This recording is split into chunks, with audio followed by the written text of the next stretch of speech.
morning students, welcome to lecture 11 of concrete technology, unit 2 fresh concrete के बारे में हम पढ़ रहे थे। आज उसका लास्ट लेक्चर है हमारा फ्रेश कंक्रीट के बारे में। इसके बाद हम हार्ड कंक्रीट, फ्रेश कंक्रीट के बाद हार्डनिंग ऑफ कंक्रीट के बारे में थोड़ा डिस्कशन करेंगे। आज का जो हमारा टॉपिक है वो है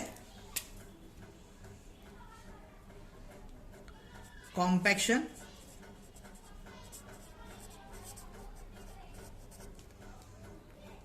of concrete. Compaction of concrete क्या होता है? तो composition is the process of moulding concrete within the form and around embedded part in order to expel the entrapped air from the concrete and obtain homogeneous dense mass. मतलब एक process है, ठीक है? क्या है? Process है। किसकी process है? ऑफ मोल्डिंग कंक्रीट, ठीक है? किस चीज के लिए? To expel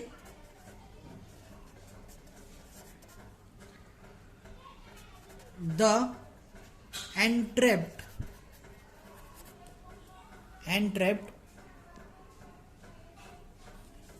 entrapped air from the concrete and obtain homogeneous dense mass. Clear? Homogeneous dense mass, ठीक है? काय की है ये प्रोसेस? मतलब एक मोल्डिंग कंक्रीट को एक मोल्डिंग करने की प्रोसेस है जिसके अंदर अगर कंक्रीट के अंदर ऐसी एयर हो, एंट्रैप्ड एयर हो जो कि कंक्रीट के पार्टिकल्स को एक दूसरे से मिलने में तकलीफ कर रही हो, तो उसको कॉम्पैक्ट करेंगे और वो जो एंट्रैप्ड एयर है उसको बाहर निकालेंगे, ठीक है? और वो एंट्रैप्ड एयर को बाहर निकालने की प्रोसेस को अपन क्या बोलते हैं? Compaction of concrete. क्लियर? अब हम ऐसा भी बोल सकते हैं कि भाई लोअर द वर्केबिलिटी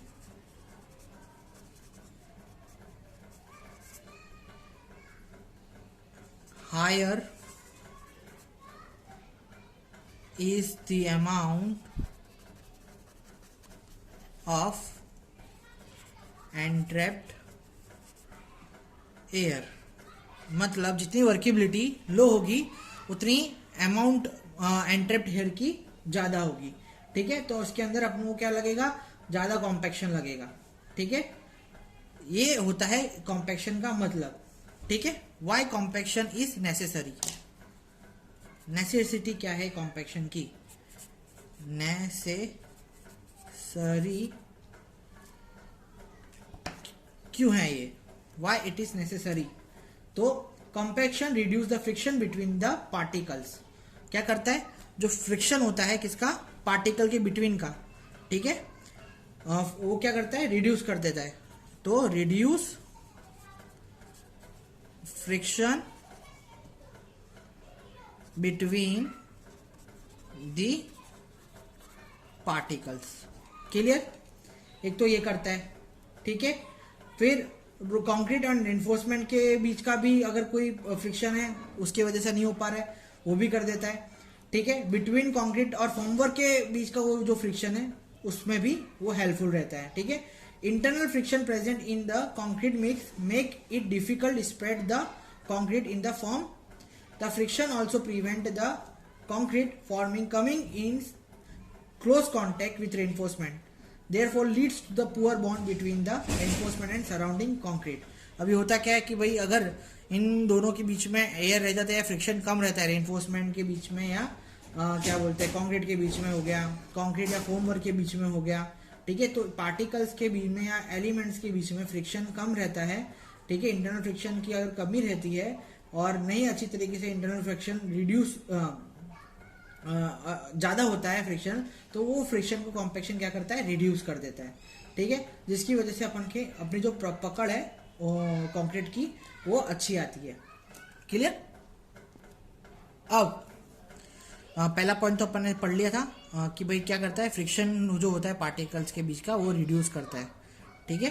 फिर सबसे सेकंड पॉइंट है अपना कि 5% भी अगर कंक्रीट के अंदर वॉइड्स रह जाता है तो क्या हो जाता है, वो क्यों रह जाता है, वो लेस कॉम्पैक्शन की वजह से रहता है, ठीक है। 5% अगर वॉइड भी रह रहा है तो अगर वॉइड्स कंक्रीट के अंदर रह रहे हैं तो वो क्या कर रहे हैं, कंक्रीट की स्ट्रेंथ को कम कर रहे हैं, ठीक है।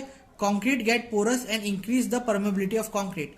अगर कंक्रीट पोरस और उसकी जो परमेबिलिटी है वो इंक्रीज हो रही है, यानी परमेबिलिटी का मतलब क्या होता है कि किसी भी चीज की क्या बोलते हैं उसको, बाहर पानी को परमिट करने देना कि भाई वो पानी को अलाउ कर दे, this is known as permeability of concrete, ठीक है। तो अगर वो पोरस हो रहा है और उसकी परमेबिलिटी इंक्रीज हो रही है तो वो किसकी वजह से हो रही है भाई, लेस कॉम्पेक्शन की वजह से हो रही है।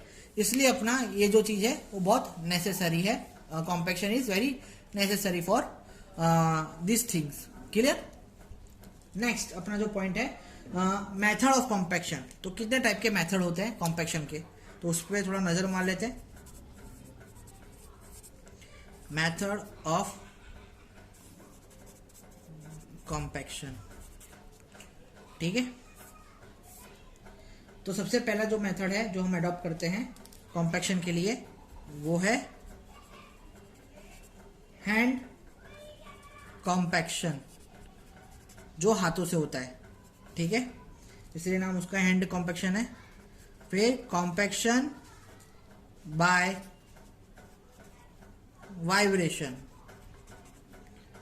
थर्ड है कॉम्पैक्शन प्रेजेंस, कॉम्पैक्शन बाय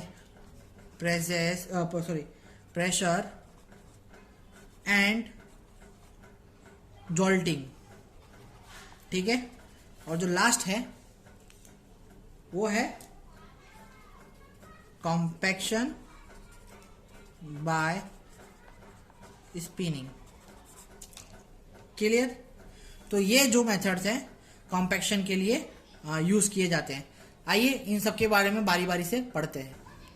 अब आप यहाँ पे आप देख सकते हैं हैंड कॉम्पैक्शन में 3 मेथड होती है। सबसे पहले होता है रॉडिंग, फिर होता है रैमिंग एंड होता है tamping.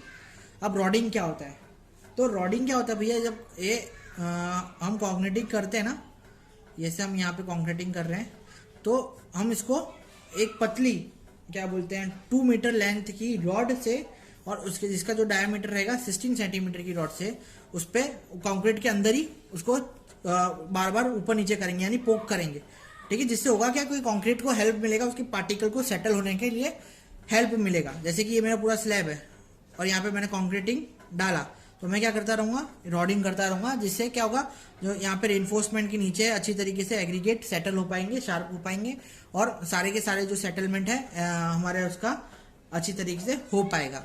What is rhyming, rhyming होता है कि ये रेनफोर्समेंट के जो स्लैब्स होते हैं उसके लिए नहीं होता, ज़्यादातर फ्लोर के लिए हम रैमिंग यूज़ करते हैं। समझिए ये फ्लोर है, फ्लोर के अंदर मैंने क्या कर दिया, ड्राई कंक्रीट डाल दिया, ठीक है, ड्राई कंक्रीट डाल दिया। ड्राई कंक्रीट को मैं इस तरीके से क्या बोलते हैं, वो होता है क्या रॉड होता है, और इस पर धीरे धीरे मैं क्या करूँगा, टैंपिंग करूँगा, मतलब तोड़ूंगा, अच्छी तरीके से सेटल करूँगा, इस पर हैमरिंग जैसा करूँगा, समझ में आया। तो हैमरिंग जैसा करने को अपन क्या बोलते हैं, हैवी वेट फ्लैट बॉटम का एक रैम होता है इस तरीके का, ठीक है, उसको ऊपर नीचे आपने है ना साइड पे देखा होगा, तो फ्री फॉल करते रहते हैं हर जगह पे, उसको अपन बोलते हैं रैमिंग। और ये टैंपिंग क्या होता है, टैंपिंग भी छोटे स्केल्स में किया जाता है। आफ्टर कॉन्क्रीटिंग स्लैब के ऊपर अच्छी तरीके से कॉन्क्रीटिंग करिए तो हल्के हल्के हाथों से इस तरीके का ही होता है ना, नीचे फिनिश स्मूथ ही वो रहता है, स्मूथ सरफेस देने के लिए, लेवल करने के लिए कंक्रीट को हम टैंपिंग करते हैं, ठीक है। आफ्टर पूरा फील हो जाने के बाद, मतलब समझ में आया। तो ये पतली रॉड का होता है, ये टेम्परिंग होता है, और इस आफ्टर कंक्रीट द फील हो जाता है। ये ड्राई कंक्रीट के लिए, किसके लिए, ड्राई कंक्रीट के लिए यूज होता है। ये नॉर्मल कंक्रीट के लिए यूज होता है, वेट कंक्रीट के लिए यूज होता है, ठीक है। और ये भी वेट कंक्रीट के लिए यूज होता है, पर कब, जब इसकी फिनिशिंग हो जाए ऊपर तब, ठीक है। तो एक तो ये हो गई मेथड, ठीक है। फिर अपनी जो सेकंड मेथड है उसका नाम है compaction by vibration. Compaction by vibration किस तरीके से होता है भाई, जहां पे हमको हाई स्ट्रेंथ चाहिए, ठीक है, और कंक्रीट की स्टिफनेस हमको वहां पे नेसेसरी है, ठीक है। कब कब यूज करेंगे, जब हमको इसकी हाई स्ट्रेंथ चाहिए और जो कंक्रीट की स्ट्रेंथ है वो भी अच्छी होनी चाहिए। कंक्रीट की स्टिफ, कंक्रीट जहां पे हमको स्टिफनेस की जरूरत है, वहां पे हम क्या करेंगे, हम ये वाला जो क्या बोलते हैं मैकेनिकल वाइब्रेटर यूज करेंगे, ठीक है। अब advantage over hand compaction of mechanical vibrators क्या होता है, ठीक है। तो बहुत सारे एडवांटेज होते हैं, क्योंकि अगर concrete of stiff consistency with slump of 4 centimetre, मतलब 4 सेंटीमीटर का स्लम्प है, वो उसको अपन प्लेस कर सकते हैं, ठीक है। उसको हम क्या कर सकते हैं, अच्छी तरीके से वाइब्रेशन करके उसका जो स्लम्प का जो वैल्यू है, कंसिस्टेंसी उसकी बढ़ा के 12 सेंटीमीटर स्लम्प के तक ला सकते हैं, ठीक है। फिर अपना जो कॉम्पैक्शन है, अब जैसे कि यहाँ पे आप एडवांटेज दे सकते हैं कि भाई 4 मीटर का जो स्लम्प होता है, जिसकी कंक्रीट की वैल्यू की वर्केबिलिटी की वैल्यू 4 सेंटीमीटर है, तो वो जो स्लम्प है वो आप यूज नहीं कर सकते, ठीक है। पर आपके पास वाइब्रेटर है तो आप उसको साइड पे यूज कर सकते हैं, क्योंकि वाइब्रेटर के हिसाब से सारे पार्टिकल्स की जो सेटलमेंट है वो अच्छी तरीके से हो जाएगा। वहीं आपको हैंड कॉम्पैक्शन यूज कर रहे हो तो आपको 12 सेंटीमीटर से कम, यानी लेस देन 12 सेंटीमीटर अगर है तो you can not use hand compaction, ठीक है। फिर लेस वाटर यूज्ड, अब लेस वाटर यूज होगा तो क्या होगा भाई, अगर लेस वाटर यूज होगा तो क्या होगा, वाटर सीमेंट रेशियो घट जाएगा। वाटर सीमेंट रेशियो घटेगा तो क्या होगा, सबसे पहला कि अपनी जो स्ट्रेंथ है कंक्रीट की वो इंक्रीज होगी और इकोनॉमिकली अपन को फायदा मिलेगा, ठीक है। कंजेस्टेड रेनफोर्समेंट अगर डिजाइन है, बहुत ही पैक्ड डिजाइन है, जहां पे आप हैंड कॉम्पैक्शन नहीं कर सकते हो, तो वहां पे आप क्या करोगे, जहां पे आप हैंड कॉम्पैक्शन नहीं कर सकते वहां पे आप इस वाइब्रेटर का यूज करोगे, जिससे आप हर कोने तक पहुंच सको और जितने भी एयर ट्रैप्ड हो रहे हैं उनको कंक्रीट को हटा सको, ठीक है। अब क्या करता है, increase the bond strength between reinforcement and concrete, मतलब क्या करता है, जो रेनफोर्समेंट है और कंक्रीट के बीच की जो स्ट्रेंथ है वो बढ़ा देता है। और क्या करता है, decrease the time of compaction, मतलब हमारे पास अगर काम ज्यादा है, हमारे पास जो साइड पे काम जाता है, तो हम हैंड कॉम्पैक्शन करने बैठेंगे तो हमको टाइम भी उतना ही लगेगा, पर ये क्या करता है, जो कॉम्पैक्शन का टाइम है वो रिड्यूस कर देता है। एम आई क्लियर, ठीक है। किसी को भी कोई डाउट हो तो आप कमेंट सेक्शन में भी पूछ सकते हैं, जो कि आप करते नहीं है। लाइक तो आपको दूर की बात है, वीडियो पहले देख लो, लाइक सब्सक्राइब तो आप बाद में करना, ठीक है। नाले को वीडियो देखा करो, नहीं तो तुम्हारा ही नुकसान है, इतनी मेहनत कर रहा हूं मैं, थोड़ी तो दया कर लो, ठीक है। हाँ, तो अपन दूसरे बार पहुंचते हैं, ठीक है। Vibrators are following of 4 type, 4 type के वाइब्रेटर होते हैं। टाइप्स ऑफ वाइब्रेटर्स, सबसे पहला टाइप बोलेंगे तो कौन सा है, internal vibrator. Second external vibrator, ये वो है, ओके। टेबल वाइब्रेटर एंड जो लास्ट है वो कौन सा है, सरफेस वाइब्रेटर, ठीक है। इंटरनल वाइब्रेटर के अंदर क्या होता है भाई, नीडल वाइब्रेशन, एक नीडल दिया होता है जो कि पोक करके रख देते हैं अंदर, उसको पोक वाइब्रेटर और इमर्ज वाइब्रेटर भी बोलते हैं, जिसको इमर्ज करके रख देते हैं। मोटर चलती है और क्या होता है, उसके अंदर वाइब्रेशन होता है नीडल के द्वारा, ठीक है। Vibration are caused by eccentric weight attach to the staff और to the rotor of the vibration unit, ठीक है। किससे वाइब्रेशन पैदा होता है, एसेंट्रिक वेट है उससे जो अटैच होता है उससे वाइब्रेशन होता है। और सॉरी फॉर डिस्टर्बेंस, एक्चुअली थोड़ा टेक्निकल इशू आ गया था। हाँ, अपन इंटरनल वाइब्रेटर की बात कर रहे थे। तो इंटरनल वाइब्रेटर क्या होता है भाई? तो इंटरनल वाइब्रेटर कैसा होता है कि ये होता है एक नीडल के साथ आता है, ठीक है। इसकी अगर मैं आपको इमेज दिखाऊं तो इस तरीके की इसकी एक इमेज होती है, आप यहाँ पे देख सकते हैं। देखिए इस तरीके की यहाँ पे इसकी इमेज देख सकते हैं आप।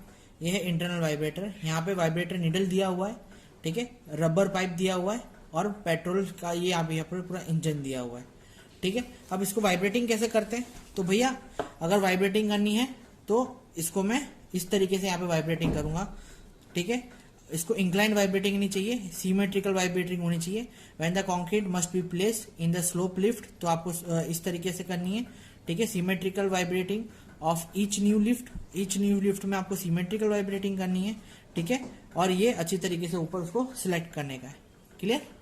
तो जैसे कि आपने इमेज में देखा कि क्या था कि एक नीडल थी, ठीक है, नीडल थी ऐसी, उसके साथ रबर पाइप अटैच था और यहाँ पे इंजन पंप था, पेट्रोल इंजन पंप। क्लियर? इस तरीके से पूरा नीडल था उसके अंदर, ठीक है। ये यहाँ पे नीडल था, ये नीडल समझ लीजिए, फिर ये रबर पाइप और ये क्या है? इंजन, पेट्रोल पंप, ठीक है। इस तरीके से सेटिंग थी इंटरनल अपने वाइब्रेटर की। क्लियर? तो हाँ, इंटरनल वाइब्रेटर का भी कैसे यूज करते हैं? तो इसको कंक्रीट के अंदर डाल दिया जाता है, ठीक है। तो मैंने इसके बारे में क्या बताया था, इसके बारे में आपको ज्यादा बताया नहीं होगा मैंने। इसका जो साइकिलिंग होता है ना, वो 6000 साइकिल होता है पर मिनट के अंदर, 6000 से 12000 के बीच में। कितने थाउजेंड के बीच में? 6000 से 12000 की साइकिलिंग करता है ये क्या बोलते हैं, उसका जो शाफ्ट है वो पर मिनट में, ठीक है। अब उसकी जो लेंथ ऑफ नीडल रहती है वो कितनी रहती है? 25 सेंटीमीटर टू 90 सेंटीमीटर। ये इंजन का बोल रहा हूँ मैं, इंजन शाफ्ट करता है, इतना पावर जनरेट करता है। अब इसका जो लेंथ रहता है वो रहता है 25 टू 90 सेंटीमीटर का, और 20 mm से लेके 75 mm का इसका जो रहता है डायमीटर रहता है नीडल का, ठीक है। ज्यादा जितनी बड़ी नीडल होती है वो बड़े कंस्ट्रक्शन में, मास ऑफ कंक्रीट में अपन यूज करते हैं। फिर आता है अपना एक्सटर्नल, एक मिनट। अब हाँ, इंटरनल डायमीटर के अंदर भी क्या होता है कि जो हमारे जो नीडल है, जैसे समझिए नीडल है, उसको अपन वर्टिकली रखेंगे कंक्रीट के अंदर, ठीक है।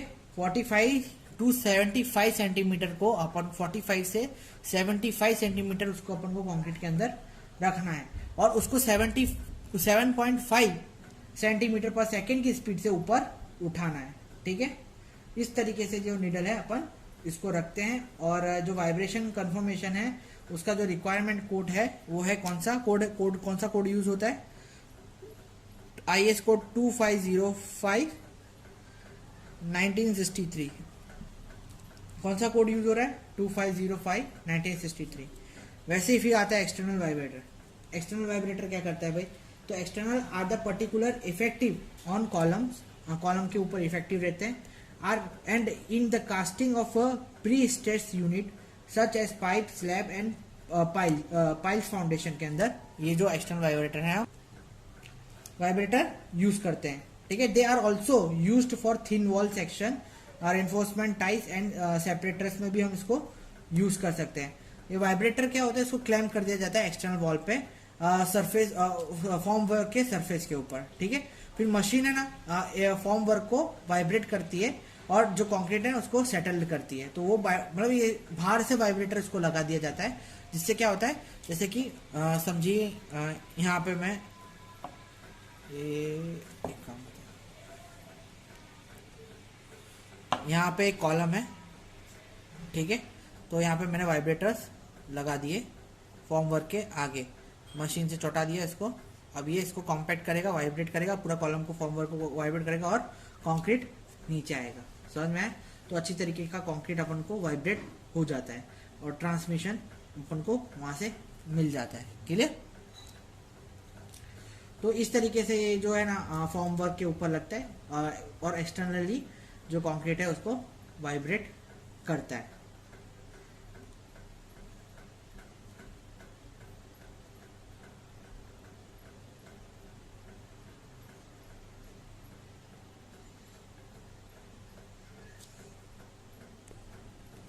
फिर आता है टेबल वाइब्रेटर। अब टेबल वाइब्रेटर इस तरीके का वाइब्रेटर है जो कि अपन इसको साइट में यूज़ नहीं कर सकते, अपन कहीं कंस्ट्रक्शन साइट वगैरह में यूज़ नहीं कर सकते। ये जो टेबल वाइब्रेटर है हम कंक्रीट क्यूब बनाने में यूज़ करते हैं। जब कंक्रीट क्यूब हम बना के एक टेबल पे रख देते हैं तो वो पूरा वाइब्रेट करता है, जिसकी वजह से मतलब उसकी जो फ्रीक्वेंसी होती है वाइब्रेटर की वो होती है 3000 से लेके 6000 आरपीएम की।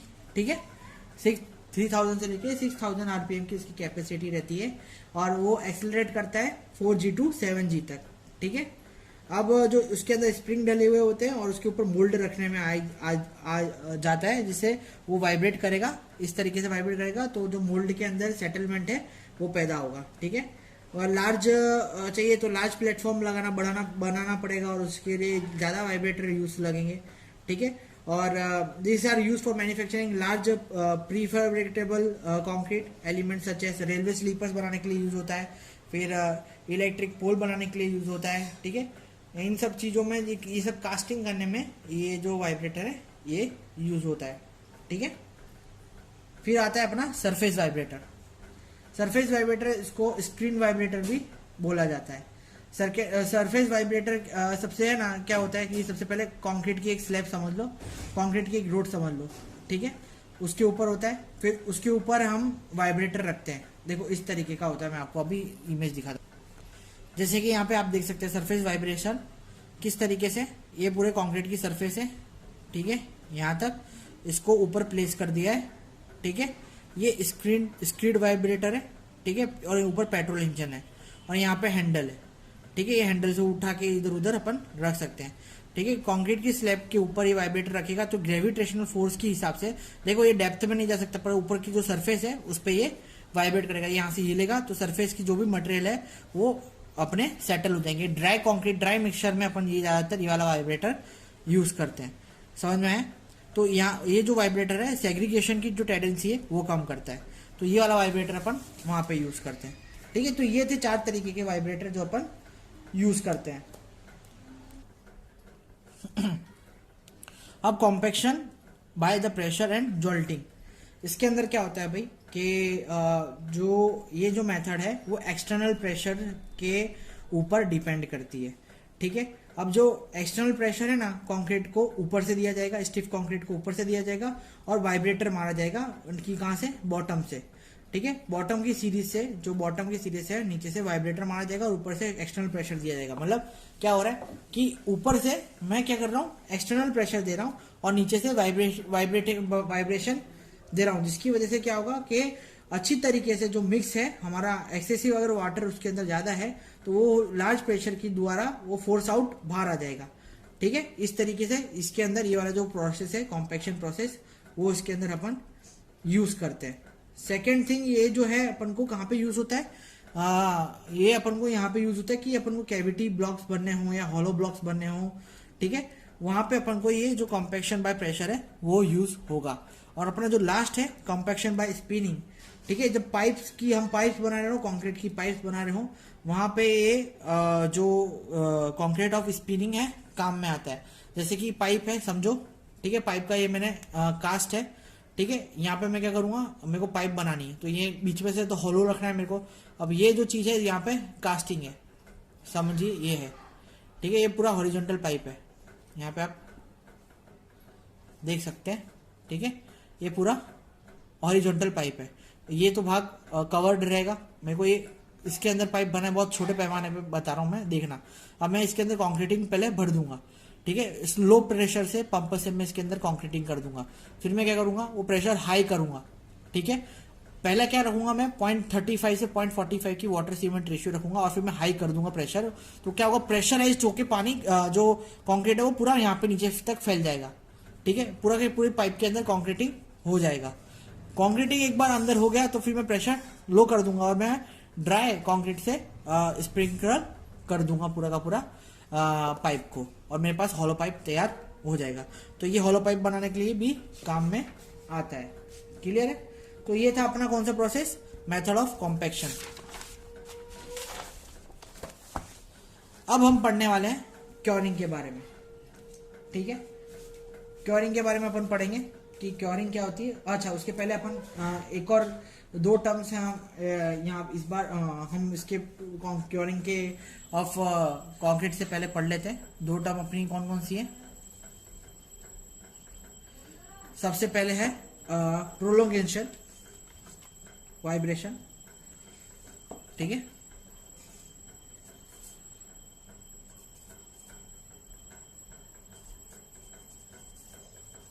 प्रोलोंगेट वाइब्रेशन एंड सेकेंड है रीवाइब्रेशन।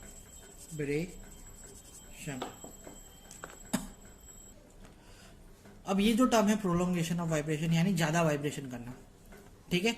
अब ज्यादा वाइब्रेशन क्या करते, मतलब कितनी वाइब्रेशन इनफ है, तो 30 सेकेंड से लेके 3 मिनट तक वाइब्रेशन इज ओके, ठीक है। और 3 मिनट से ऊपर करते हो तो it is waste of money. Second, ज्यादा वाइब्रेशन करने से क्या होता है, ओवर वाइब्रेशन करने से आपके जो कंक्रीट है उसमें सेग्रीगेशन हो सकता है। मतलब ओवर वाइब्रेट कर रहे हो आप चीज को, तो मटेरियल को क्या कर रहे हो, सॉफ्ट कर रहे हो, स्मूथिंग कर रहे हो, और उसकी वजह से जो हैवी मटेरियल है वो कहाँ पे हो जाएगा, नीचे सेटल हो जाएंगे, तो सेग्रीगेशन पैदा होना लाजमी है, ठीक है। फिर ये जो सेकेंड टर्म है रीवाइब्रेशन, तो revibration is in the delay vibration of concrete that has been already placed and compacted. अगर मैंने कॉन्क्रीट को कॉम्पैक्ट भी कर दिया और प्लेस भी कर दिया और मैं वाइब्रेशन में डिले करता हूँ, उसको मैं क्या बोलता हूँ, रीवाइब्रेशन बोलता हूँ, ठीक है। Bye repeating the vibration over a long period after 1 our from the time of initial vibration the strength of concrete can be improve, ठीक है। अगर मैं रिपीट करता हूँ वाइब्रेशन को 1 घंटे के बाद, तो जो इनिशियल वाइब्रेशन के होता है, इनिशियल वाइब्रेशन के टाइम के बाद 1 घंटे बाद अगर मैं करता हूँ तो वो क्या करेगा, स्ट्रेंथ को, कंक्रीट की स्ट्रेंथ इंप्रूव कर देगा, ठीक है। Revibration rearrange the aggregate particles and eliminate the entrapped of water from the under the reinforcement steel reinforcing steel and aggregate, which will be the result increase bond between the aggregate and mortar and reinforcement and concrete, ठीक है। इसका मतलब ये हुआ कि भाई अगर मैं वाइब्रेशन 1 घंटे के बाद करता हूँ या दोबारा वाइब्रेशन करता हूँ तो मेरे को अल्टीमेटली क्या मिलने वाली है, मेरी जो स्ट्रेंथ है वो बढ़ जाएगी। तो रीवाइब्रेशन up to 3 hours after initial vibration is found increase the 28 days compressive strength by 25%। अगर मैं रीवाइब्रेशन करता हूँ 3 घंटे के स्लॉट में, मैं वापस से वाइब्रेशन करता हूँ तो 28 डेज की जो कंप्रेसिव स्ट्रेंथ है वो मेरे को 25% इंक्रीज मिलेगी। यानी मैं 20 रीवाइब्रेशन यानी 3 घंटे के उसमें अपने जो कंक्रीट है उसको वाइब्रेट करता हूं तो वो क्या करेगा, 25 डेज की जो कंप्रेसिव स्ट्रेंथ है उसको 27 डेज की जो कंप्रेसिव स्ट्रेंथ है उसको 25% इंक्रीज कर देगा। समझ में आया, क्लियर है सबको। और प्लेन कंक्रीट की होगी तो ये है अपने रिइंफोर्समेंट कंक्रीट की, और प्लेन कंक्रीट की 30% टू 50% जो स्ट्रेंथ है वो इंक्रीज कर देगा, है ना। तो ये था अपने उसके बारे में, वाइब्रेशन के बारे में। बहुत सारे जनरल पॉइंट्स देके रखे हैं हमको वाइब्रेटर्स पे, जो हम जब यूज करते हैं वाइब्रेटर तो उसके बारे में क्या क्या जनरल पॉइंट हमको डिस्कस करना चाहिए। पेज नंबर 132 और 133 पे आरपी रेठिलिया के फ्रेश कंक्रीट के चैप्टर के अंदर बहुत कॉमन पॉइंट्स है, आप पढ़ेंगे तो आपको समझ में आ जाएगा, ठीक है। अगर उस वो पॉइंट्स में आपको समझ में नहीं आता तो आप मुझे बोलिए। ऑलमोस्ट सारे पॉइंट्स मैंने सारे पॉइंट्स अपन ने कवर कर लिए हैं, ठीक है। अपन ने क्या बोलते हैं, वाइब्रेशंस के कौन कौन से पॉइंट्स हैं वो मैंने बताया ना। यूजिंग ऑफ वाइब्रेशन में क्या क्या ध्यान रखना चाहिए, कोई क्या बोलते हैं, हार्ड मेटल नहीं आना चाहिए बीच के अंदर, ठीक है। या डेप्थ उसकी डिजायरेबल डेप्थ तक पहुंचाना चाहिए, 45 सेंटीमीटर मिनिमम उसकी डेप्थ तक अपन को पहुंचाना चाहिए, ठीक है। अच्छी तरीके से स्ट्रोक प्रोवाइड करना चाहिए, कंटिन्यूस स्ट्रोक प्रोवाइड करना चाहिए, ठीक है। फिर vibration time 30 to 60 second approximately रखना चाहिए, ठीक है। ये सब है ना अपन को कॉमन पॉइंट उसके अंदर देके रखें, आप पढ़ेंगे तो आपको बहुत समझ में आ जाएगा। और सबसे इंपॉर्टेंट पॉइंट है क्योरिंग ऑफ वाटर, ठीक है। मई 2018 में पूछा गया था ये क्वेश्चन, ठीक है, मतलब लेटेस्ट क्वेश्चन पूछा गया है। अब ये हम सबको पता है कि भैया हीट ऑफ हाइड्रेशन तो हमारे कंक्रीट के अंदर, जब हम कंक्रीट प्लेसिंग करते हैं इनिशियली, जैसे ही पानी हम कंक्रीट के अंदर डालते हैं तो heat of hydration process start हो जाती है। ठीक है, अब heat of hydration process start हो जाती है तो सीमेंट की ना required water cement ratio about 0.23% required रहता है किसके लिए, हाइड्रेशन के लिए, और 0.15% ऑफ जो सीमेंट है वो फिल हो जाता है, रिक्वायर्ड रहता है किसके लिए, जेल पोरफिर करने के लिए। टोटल अगर देखा जाए तो 0.38% of cement is required for hydration. कब, जबकि हमारा जो कंक्रीट है एटमॉस्फेयर के साथ, एटमॉस्फेरिक कंटेंट के साथ मतलब कनेक्टेड है, पर अगर एटमॉस्फेयर से कनेक्टेड ही नहीं है हमारा कंक्रीट, जो कि पॉसिबल नहीं है, ये मैं आइडियल कंडीशन बता रहा हूँ, तो 0.5% ही सीमेंट अपन यूज कर सकते हैं, उसमें हीट ऑफ हाइड्रेशन अपना जनरेट हो जाएगा। ठीक है, अब तो ये जो चीज है हीट ऑफ हाइड्रेशन, वो क्या करती है, पार्टिकल्स को बांधने में हेल्प करती है, पर ज्यादा हीट ऑफ हाइड्रेशन की वजह से क्या हो सकता है, पार्टिकल्स एक दूसरे से रिप्लिकेट हो सकते हैं। तो मतलब बहुत गर्म प्रोसेस होती है, तो उसके अंदर क्या होता है, पानी इवापोरेट हो जाता है। ठीक है, हीट ऑफ हाइड्रेशन की वजह से कंक्रीट के अंदर है जो पानी इवापोरेट हो जाता है, तो हमको वो इवापोरेशन से, मतलब लॉस ऑफ वाटर से बचने के लिए हम क्योरिंग करते हैं। ठीक है, तो curing is defined as process of creation of an environment during relatively short period immediately after placing and compaction of concrete। ठीक है, क्या प्रोसेस क्या है, एक एनवायरनमेंट क्रिएट करने की एक प्रोसेस है, कब, जब हम कंक्रीट प्लेसिंग करते हैं और कॉम्पैक्ट करते हैं। ठीक है, setting and favourable to the setting and hardening of concrete, और कब फेवरेबल है ये, जब सेटिंग होना चालू हो जाए वो कंक्रीट का, यानी हार्ड होना स्टार्ट हो जाए, उसके बाद की प्रोसेस है। It can be defined as the process of keeping concrete moist. तो क्या हम बोल सकते हैं क्योरिंग को, ये हमारी हो गई definition, process of keeping concrete moist, clear, and warm. ये हो गया हमारा इसका डेफिनेशन। ठीक है, तो जिसकी वजह से हीट ऑफ हाइड्रेशन है वो कंटिन्यूड है अंटिल इस डिजायर प्रॉपर्टी डेवलपमेंट। कब तक, जब तक हीट ऑफ हाइड्रेशन कंप्लीट ना हो जाए और अपनी पूरी साइकिल पूरी ना कर ले तब तक। ठीक है, ये था हमारे क्योरिंग के बारे में जो हमको जानना था। ठीक है, अब मैं जो आपको बता रहा हूँ वो बता रहा हूँ कितना हमें पीरियड ऑफ क्योरिंग चाहिए। ठीक है, पीरियड ऑफ क्योरिंग, कितना पीरियड चाहिए हमको क्योरिंग के लिए, तो एटलीस्ट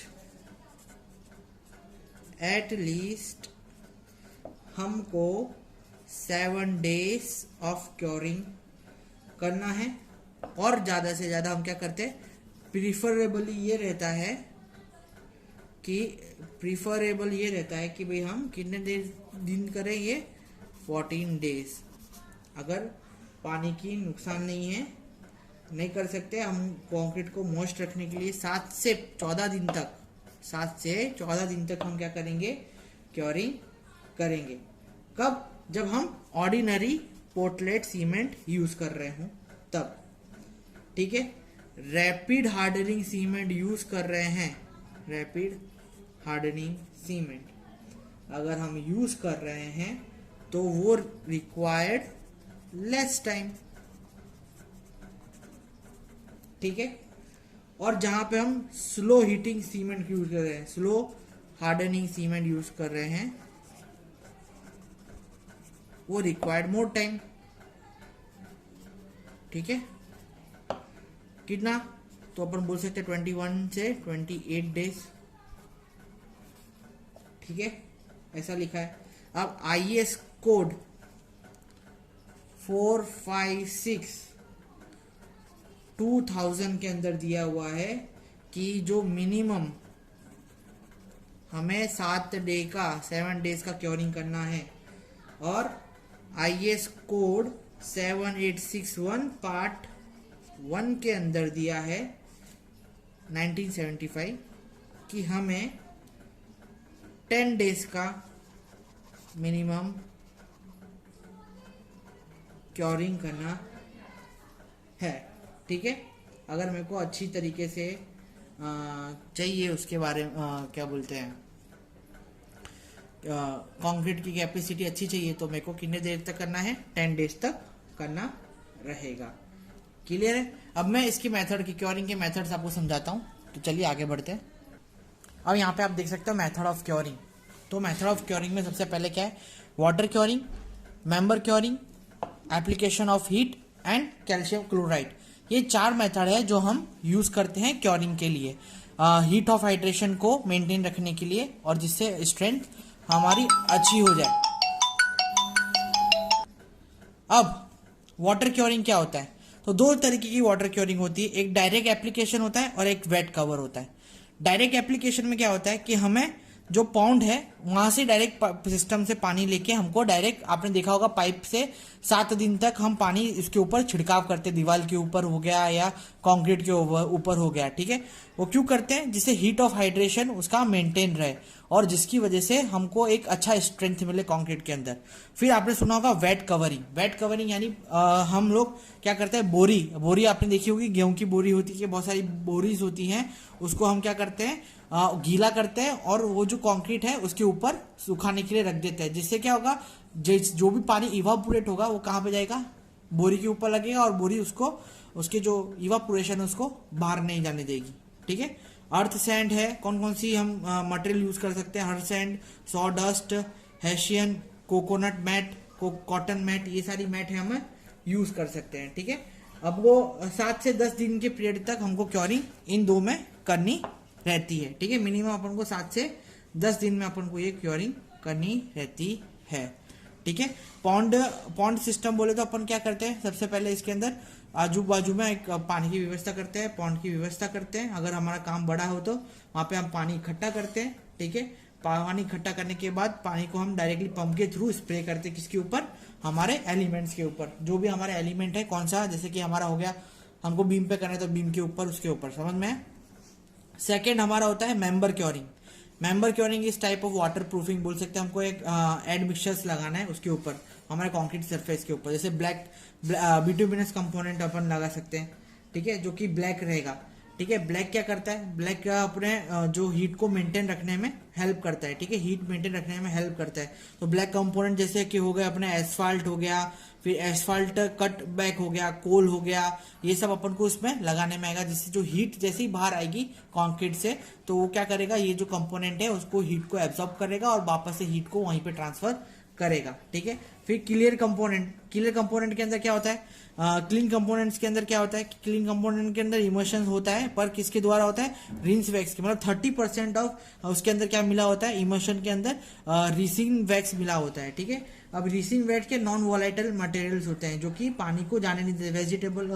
वेजिटेबल ऑयल भी इसके अंदर मिला हुआ होता है, पेट्रोलियम सॉल्वेंट भी इसके अंदर मिला होता है, जो कि क्या करते हैं, क्लियर कंपोनेंट क्या करते हैं, एब्जॉर्ब करते हैं लेस हीट। ठीक है, ब्लैक कंपोनेंट के हिसाब से, पर जो हीट है उसकी जो ड्रॉपलेट है वो उसके ऊपर जमा हो जाती है और फिर वापस से वो की वही क्योरिंग उसको करने में हेल्प करती है। और वाटर प्रूफिंग पेपर्स आपने देखे होंगे, सॉल्यूशंस भी देखे होंगे। वाटर प्रूफिंग पेपर्स क्या करते हैं, हम लोग पानी का जो क्या बोलते हैं, जैसे हीट ऑफ हाइड्रेशन पानी बाहर फेंकेगा तो वाटर प्रूफिंग जो पेपर्स होंगे वो उसको पकड़ लेंगे और फिर वापस से उसको क्या बोलते हैं, पानी को उसके अंदर ट्रांसफर करने में आ जाता है। तो इस तरीके से ये जो हमारा ये क्या बोलते हैं मेंबर क्योरिंग होता है, उस तरीके से होता है। ठीक है। फिर आता है calcium chloride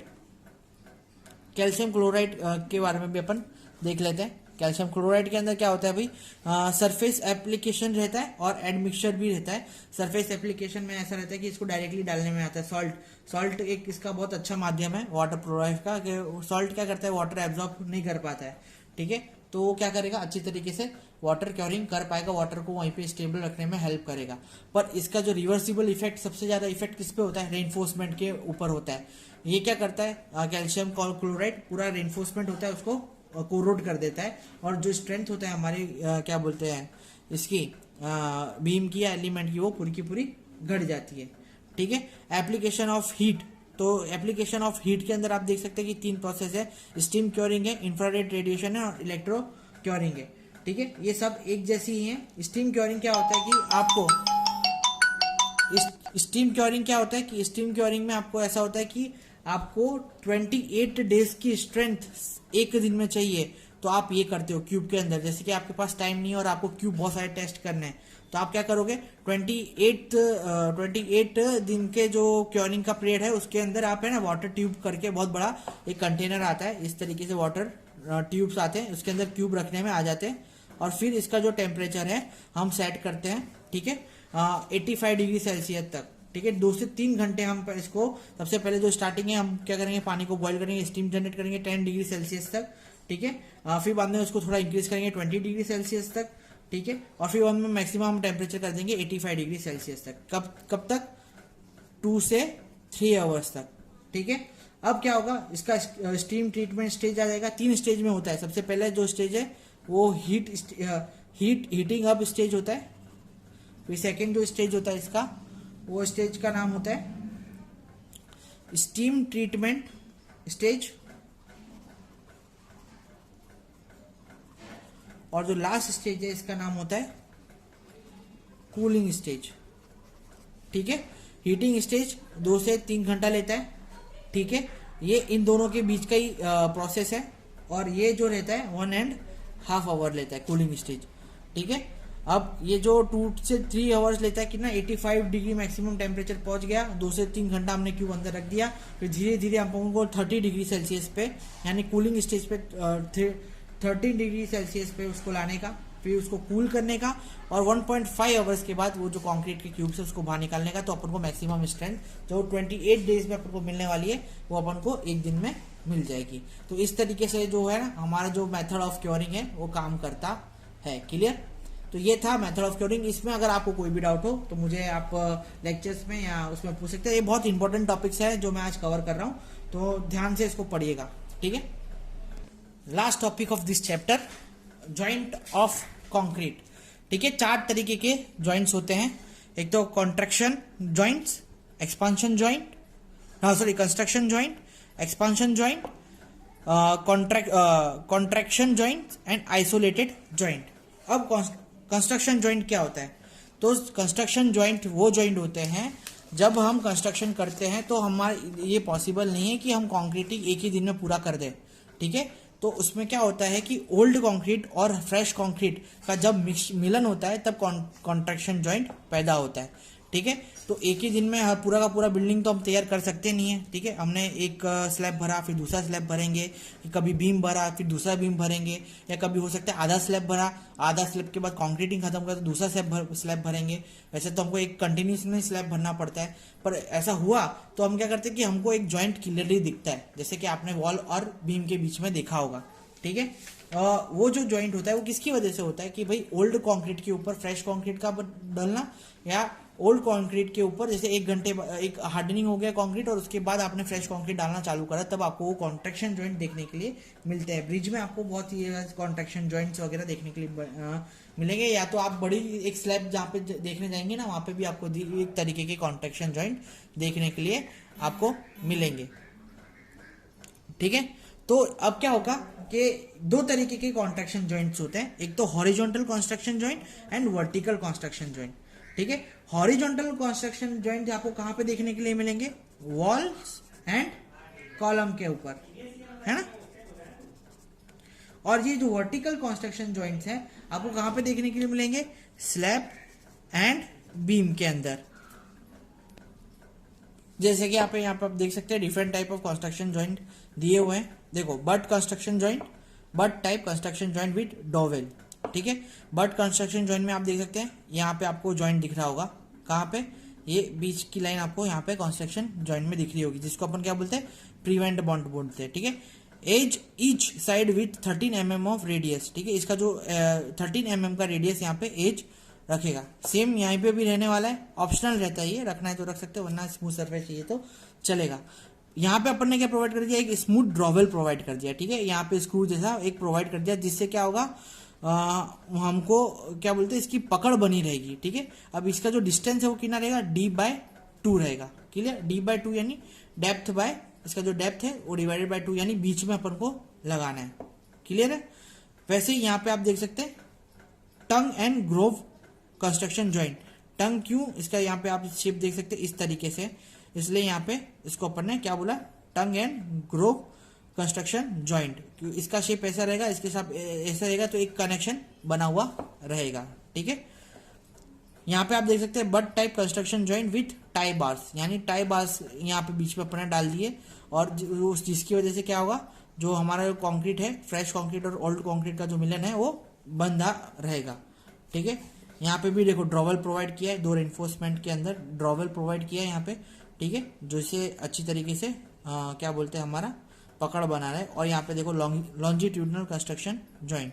longitudinal construction joint में अपन ने क्या किया है, tie bars through the holes drill in the side form, मतलब क्या किया है, टाई बार्स बांध दिए ड्रिल करके होल के अंदर। ठीक है, तो ये सारे जॉइंट्स है जो हमको प्रोवाइड करने पड़ते हैं जब हम ओल्ड क्या बोलते हैं, ओल्ड कंस्ट्रक्शन और न्यू कंस्ट्रक्शन अगर हम कर रहे हो कभी भी। ठीक है, इसके बाद आता है एक्सपांशन जॉइंट। अब छोटी बिल्डिंग्स होती हैं, स्मॉल बिल्डिंग्स होती हैं, उसके अंदर क्या होता है, एक्सपांशन कम होता है। ठीक है, और अगर आपने ह्यूमिड मतलब ऐसे टेम्परेचर पे जहाँ पे जो टेम्परेचर ऐसे एरिया पे अपने कंस्ट्रक्शन कर रहे हैं जहाँ पे टेम्परेचर इंक्रीज हो रहा है, तो क्या होगा, कंक्रीट के अंदर एक्सपांशन होगा। ठीक है, तो स्मॉल जो बिल्डिंग्स होती है वहाँ उसके अंदर उसके वॉल्यूम में कम एक्सपांशन देखने के लिए अपन को मिलता है, पर हमारे जो पास जो लार्ज बिल्डिंग्स होती है उसके अंदर हमको बहुत ज़्यादा एक्सपांशन देखने के लिए मिलता है। जैसे 45 मीटर जितना तो हमको लॉन्ग 25 mm जितना एक्सपांशन अपन को देखने के लिए मिलता है, और 25 से 30 सेंटीमीटर तक अपन को एक्सपांशन जॉइंट प्रोवाइड करना रहता है। ठीक है, तो हमको ये एक्सपांशन जॉइंट प्रोवाइड करना रहता है। मैं आपको इसकी एक इमेज भी वापस से दिखा देता हूँ, जैसे कि आप यहाँ पे देख सकते हैं इमेज। देखो यहाँ पे पूरे इमेज के अंदर कैसा दिया, ये एक्सपांशन जॉइंट है विथ लोड ट्रांसफर डिवाइस। ठीक है, अब इसके अंदर क्या देखे रखा है कि 50 mm का हमने यहाँ पे पूरा का पूरा ये बीच में एक्सपांशन जॉइंट दिया है, बीच में एक ड्रॉवल प्रोवाइड किया है जो ये कंक्रीट को इस कंक्रीट से, ये स्लैब को इस स्लैब से बांधे रखेगा। ठीक है, डोवल प्रोवाइड किया 200 by 550 mm long and 300 mm centre से अपन ने ये प्रोवाइड किया है कि ना, इसका जो डायमीटर है वो 20 mm का डायमीटर है। ठीक है, यहाँ पे 30 सेंटीमीटर, यहाँ ये सॉरी ये जो 30 सेंटीमीटर का है और यहाँ पे 25 सेंटीमीटर का। ठीक है, उसका जो डायमीटर है वो 100 कितने का है, 20 mm का इसका जो डायर है। यहाँ पे अपन ने मेटल कैप प्रोवाइड करके रखा है, मेटल कैप का भी अपन ने 100 mm का डायमीटर लिया और 25 mm का इसका अपन ने ये क्या बोलते हैं, स्टील और ये जो इसके कैप के बीच का डिस्टेंस लिखा है। बीच में अपन ने सीलर प्रोवाइड कर दिया है। ठीक है, और 50 mm का अपन ने गैप रखा है। तो इस तरीके से जो एक्सपांशन जॉइंट है वो अपन प्रोवाइड करते हैं। ठीक है, expansion joint without load transfer, अगर हम लोड ट्रांसफरिंग उसके ऊपर नहीं हो रहे तो इस तरीके से जॉइंट प्रोवाइड करेंगे, कोई ड्रॉवल वॉल प्रोवाइड नहीं करेंगे, डायरेक्ट अपन क्या करेंगे, एक्सपांशन जॉइंट्स स्पेस डाल के प्रोवाइड कर देंगे। ठीक है, इस तरीके का होता है। फिर अपने पास होता है कॉन्ट्रैक्शन जॉइंट। आफ्टर इसको अपन डमी जॉइंट भी बोलते हैं। आफ्टर कंस्ट्रक्शन, जब श्रिंकेज अगर ज्यादा हो रहा है, किसके अंदर, कंक्रीट के अंदर श्रिंकेज ज्यादा हो रहा है। क्यों श्रिंकेज ज्यादा हो रहा है, क्योंकि अपन ने वाटर कंटेंट कम डाला है। तो क्या होगा, उसकी वजह से जो आपको क्रैक देखने के लिए मिलेगा। तो अपन क्या करते हैं, यहाँ पे एक जॉइंट बना के सील प्रोवाइड कर देते हैं, जिससे अपन को भविष्य में ये क्रैक देखने के लिए ना मिले। अब ये जो क्रैकिंग प्रोवाइड करते हैं वो कितने 5-5, 10-10 मीटर की दूरी पे प्रोवाइड करते हैं, जिससे अपन को क्या हो, वापस से आगे भविष्य में क्रैक देखने के लिए नहीं मिले। ठीक है, इसको बोलते हैं डमी जॉइंट। इस तरीके से सील प्रोवाइड किया है। इस तरीके से अगर प्रोवाइड कर रहे हैं तो इसको बोलेंगे कॉन्ट्रैक्शन जॉइंट विद डोवेल, मतलब यहाँ पे डोवेल अपन ने प्रोवाइड कर दिए। ठीक है, और construction joint with dowel bars. ठीक है, यहाँ पे डोवेल्स भी प्रोवाइड करे अपन ने और सील भी प्रोवाइड किए। ठीक है, इस तरीके का अपन क्या बोलते हैं, ये जो है ना कॉन्ट्रैक्शन जॉइंट प्रोवाइड करते हैं। फिर आइसोलेटेड जॉइंट्स हैं लास्ट में। कंस्ट्रक्शन जॉइंट तो आपको पता चल गया होगा। ठीक है, और लास्ट में आते हैं आइसोलेटेड जॉइंट। तो आइसोलेटेड जॉइंट है वो परमानेंट स्ट्रक्चर एलिमेंट है ना, फ्लोर। अच्छा, ये जो आइसोलेटेड जॉइंट है कहाँ पे प्रोवाइड किया जाता है, जहाँ पे फ्लोर किससे मिल रहा है, मीट कर रहा है, परमानेंट स्ट्रक्चर एलिमेंट से मीट कर रहा है। जैसे कि वॉल हो गया, कॉलम हो गया, ठीक है, फ्लोर ब्लॉक हो गया, मशीन फाउंडेशन हो गया। वहाँ पे हम ये 10 mm का आइसोलेटेड जॉइंट प्रोवाइड करते हैं, ठीक है, जिसकी वजह से क्या होता है, वो जॉइंट क्या करता है, वो प्रिवेंट करता है, और जिसके अंदर हम फीलिंग किसका करते हैं, रिजिलियंट मटेरियल का, और ऊपर टॉप से ऊपर उसको अच्छी तरीके से भर देते हैं। वो जो क्या करता है, जो हमारा ये जो मटेरियल है रिजिलेंट मटेरियल क्या करता है, हमारे जो मॉइस्चर है, मॉइस्चर कंटेंट अंदर जाने से रोकता है, फाउंडेशन या वॉल के अंदर या कॉलम के अंदर जाने से, ठीक है। तो यहाँ तक था हमारा फ्रेश कंक्रीट का जो चैप्टर, ठीक है। इसके बाद एक और है topic micro cracking of concrete. Simple topic है, 2 फेज में मटेरियल रहता है, बहुत छोटा टॉपिक है। एग्रीगेट फेज मतलब माइक्रो लेवल पे क्रैकिंग की जांच करना को हम माइक्रो क्रैकिंग ऑफ कंक्रीट बोलते हैं। एक बार उसको पढ़ना, और आज का चैप्टर यहाँ पे खत्म होता है। अगर नेक्स्ट चैप्टर में मैं आपके साथ मिलूंगा हार्डनिंग ऑफ कंक्रीट के साथ, ठीक है। तब तक के लिए आप ये सब वीडियोस देखते रहिए। शुक्रिया, बाय बाय।